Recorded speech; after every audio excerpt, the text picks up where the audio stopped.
ಸಿರಿತಾ ಇಲಾಖೆ ಎಲ್ಲರೂ ಸಹ ಸೇರಿ ಸತತವಾಗಿ ಘಟನೆ ನಡೆದ ದಿನದಿಂದ ಕಾರ್ಯಾಚರಣೆಯನ್ನು ಮುಂದುವರಿಸಿದ್ದೇವೆ. ಗುಡ್ಡ ಕುಸಿತ ಆಗಿರುವಂತಹದ್ದು ಮುಕ್ಕಾಲು ಪಾಲು ನದಿಗೆ ಬಿದ್ದಿದೆ.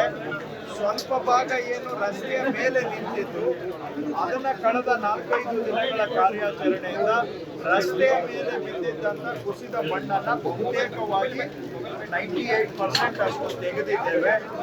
ಅಲ್ಲಿ ಈ ಮಧ್ಯದಲ್ಲಿ ಯಾವ್ದಾದ್ರು ಬಾಡಿ ರಿಕವರ್ ಆಗಿದೆ ಅವುಗಳನ್ನ ರಿಕವರ್ ಮಾಡಿದ್ದೇವೆ. ಇಲ್ಲ ಕೆಲವು ನಾವು ನೇವಿಯವರ ಸಹಕಾರ, NDRF ಅವರ ಸಹಕಾರದಿಂದ ನೀರಿನಲ್ಲಿ ಕೊಚ್ಚಿ ಹೋಗಿದ್ದಂತ ಬಾಡಿ ಬೇರೆ ಕಡೆನೂ ಕೂಡ ಅವುಗಳನ್ನ ಲೊಕೇಟ್ ಮಾಡಿದ್ದೇವೆ. ಇನ್ನೂ ಸಹ ಇನ್ನು ಮುಂದೆ ನದಿಗೆ ಬಿದ್ದಿರುವಂತಹ ಪೋರ್ಷನ್ ನಲ್ಲಿ ಸಾಕಷ್ಟು ಮಣ್ಣು ನದಿಗೆ ಸೇರಿದೆ.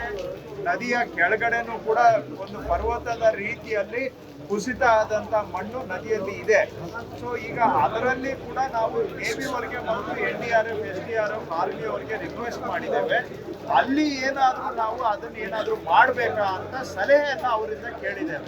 ಯಾಕಂದ್ರೆ ಅದು ಬಹಳ ಅಪರೂಪದ ಪರಿಸ್ಥಿತಿಯಲ್ಲಿ ಇರ್ತಕ್ಕಂಥ ಅಲ್ಲಿ ಏನಾದರೂ ರೆಡಾರ್ ಇದ್ದು ಸ್ಕ್ಯಾನ್ ಮಾಡಿ ಆ ಸ್ಕ್ಯಾನ್ ಇಂದ ಏನಾದರೂ ನಮಗೆ ಸಿಗುತ್ತಾ ಅಂತ ಕೇಳಿದ್ದೇವೆ.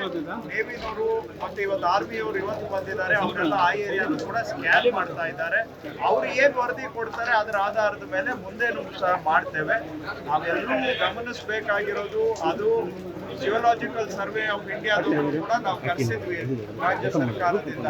ಅವರು ಬಂದು ಅಧಿಕೃತವಾಗಿ ನಮಗೆ ಫುಲ್ ರಿಪೋರ್ಟ್ ಅನ್ನ ಕೊಟ್ಟಿದ್ದಾರೆ. ಇದೊಂದು ಆಕ್ಟಿವ್ ಲ್ಯಾಂಡ್ ಸ್ಲೈಡ್ ಏರಿಯಾ. ಇದು ಬಹಳ ಎಚ್ಚರಿಕೆಯಿಂದ ಇರಬೇಕು. ಇಲ್ಲಿ ಯಾವಾಗ ಬೇಕಾದ್ರೂ